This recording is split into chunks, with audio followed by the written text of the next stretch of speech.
अवाम का अगर मैंडेट लेके आते तो ये अवाम को मुंह दिखाने के काबिल होते। का जवाब तो नहीं हो सकता। जिन्होंने पाकिस्तान के 25 करोड़ काश्तकारों का हक छीना है, हमने कर दिया। उनके बच्चों की ग़िज़ा छीनी है। आप अवाम गिरबान पकड़ेंगे। वो बात करें, आप वो बात करें। टाई लगा के बैठता है। अगर मेरे भाई इससे खुश होते हैं मैं टाई खोल देता हूँ। तो ये जो डाका डाला गया है आप ऐलान करें ना। उसके अलावा बताएं मैंने क्या क्या खोलना है। मैं सर पीटूं, मैं क्या करूं?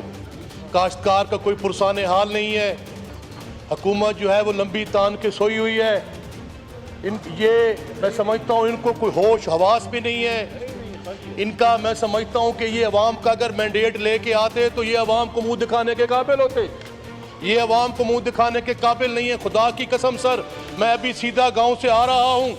परसों मैं गया हूँ सर एक जगह फाता देने के लिए काड़ती के पास। वहाँ काफ़ी लोग काश्तकार बैठे हुए थे। मैंने कहा बेटा कैसे गंदम बेच रहे हो? आखिर जी हम तो 6,000 रुपये की ले रहे हैं जी। यार क्यों झूठ बोलते हैं कौम के साथ, अवाम के साथ, इस हाउस के सामने? आपकी हुकूमत की कोई पॉलिसी नहीं है, आपकी हुकूमत की कोई नुक्ता नजर नहीं है। आपने खुद कहा कि हम नहीं खरीद नहीं सकते, आप किस मुंह से बात कर रहे हैं? आपने जो गंदम इंपोर्ट किया है और मौजूदा हुकूमत ने भी सर 70 अरब रुपए की गंदम इंपोर्ट की है, इस पर जुडिशल कमीशन बनाया जाए। ये कौन गद्दार है जिन्होंने मुल्क का खजाना लूटा है, जिन्होंने पाकिस्तान के 25 करोड़ काश्तकारों का हक छीना है, उनके बच्चों की ग़िज़ा छीनी है? अगर कोई शामिल होगा तो उनका अवाम गिरबान पकड़ेंगे। ये हुकूमत फेल हो गई है, नाकाम हो गई है। अभी तो इन्होंने जुडिशल कमीशन क्यों नहीं बनाया? मुझे अफसोस होता है। मेरा भाई मिनिस्टर साहब यहाँ आया हुआ है, टाई लगा के बैठता है, बात करके चले जाते हैं, कोई पुरसाने हाल ही नहीं। सवाल रोना आता है हमें खुदा की कसम। सवाल जमींदार का बेटा है, वकील बन गए हो तुम यार, तुम हक की बात तो करो। अब मैं चैलेंज करता हूँ पूरे हाउस को, मेरे साथ आए। मियां रियाज हुसैन पीरजादा बैठा है, जमींदार का बेटा है, जमींदार है वो बैठा है, हमारे बैठे हैं भाई पाकिस्तान पीपल्स पार्टी, सवाल कीजिए। जमींदारों की औलाद बैठे हैं। रशीद अकबर खान निवानी बैठा है। सवाल कीजिए। यहाँ कह दे कि यहाँ पंजाब में गंदम अभी खरीदारी शुरू नहीं हुई। अमीर मुकाम बैठा है, अमीर मुकाम तो पहाड़ी इलाके के वहाँ गंदम नहीं होती। तो ये जुल्म, मेरा कहने का मैं सब क्वेश्चन मेरा ये है कि स्पीकर साहब इस पे जुडिशल कमीशन बनाया जाए। जिन्होंने मुल्क को लूटा है, जिसने ज्यादती की है, उनको करारवा की सजा दी जाए। जी मिनिस्टर साहब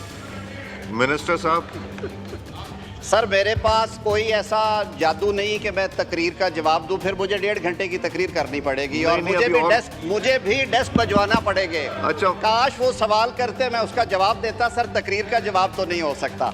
मैंने ये बात तफसील के साथ, आप सुन लेना सर, आप सुन लें। मैं अगर मेरे भाई इससे खुश होते हैं मैं टाई खोल देता हूँ। उसके अलावा बताएं मैंने क्या क्या खोलना है। बात ये है नहीं, आप देखें, आप वो बात करें, आप वो बात करें जी। Address the chair. आप एक संजीदा, अगर आप एक संजीदा मामले को आप गैर संजीदा और तमाशा बनाएंगे तो उसका जवाब यही है। मैंने अर्ज की है, मैं खुद काश्तकार का बेटा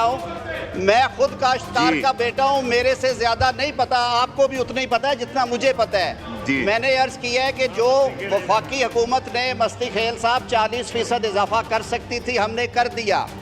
हमने रकम जो थी वो कर्ज लेके गंदम खरीदी, इसलिए कि जिस हद तक वफाक जख्मों पे मरहम रख सके रखे। सूबों को वफाक डिक्टेट नहीं करता। आप इसी ऐवान ने 18वीं तरमीम मंजूर की है, सूबों का अपना इख्तियार है। सूबों ने वो कहते हैं जी कि हम 460 अरब का किसान पैकेज दे रहे हैं ताकि वो कॉम्पनसेट कर सके। गंदम खरीद के 22% मार्कअप पे रख के जब फरोख्त की जाती थी तो आटे की कीमत गरीब आदमी के लिए 6,000 से तजावज़, 7,000 से तजावज़, 8,000 से तजावज़ करती रही है। आप सबको मालूम है इस बात का। आटे की कीमत नीचे आई, ज़िम्मेदार परेशान है। अल्लाह बेहतरी करेगा इंशाअल्लाह उल अज़ीज़। हम सब मिल बैठ के अगर काम करेंगे तो हमारे किसान भाई के लिए बेहतरी होगी और इंशाअल्लाह उल अज़ीज़ बेहतरी होगी, तकरीरों से नहीं होगी। नहीं, करने दें असद साहब, करने दें। ये बहुत इंपॉर्टेंट इशू हम सीरियस ले जाएं। जी असद कैसा सर? मिनिस्टर साहब से इतनी रिक्वेस्ट करता हूं कि आप जुडिशियल इंक्वायरी क्यों नहीं बनाती इसके ऊपर, ताकि पता चल जाए ना, हक़ाइक़ का पता चल जाए कि ये जो डाका डाला गया है। आप ऐलान करें ना, ऐलान करें, पता चल जाएगा। जो भी रिस्पॉन्सिबल है उसके खिलाफ कानून के मुताबिक सजा देनी चाहिए, क्योंकि जिसने स्कैंडल किया है वो काबिल गिरफ्त है। मिनिस्टर साहब का माइक। मिनिस्टर साहब का माइक खोले। को भेजा है, आप इस ऐवान में पहले मसले हल करें ना। इंक्वायरी हुई, आपके सामने उसकी डिटेल्स आएंगी। उसके बाद अगर जनाब स्पीकर मुनासिब समझें, अगर जनाब स्पीकर मुनासिब समझे तो आप पार्लियामेंट्री कमेटी बनाइएगा।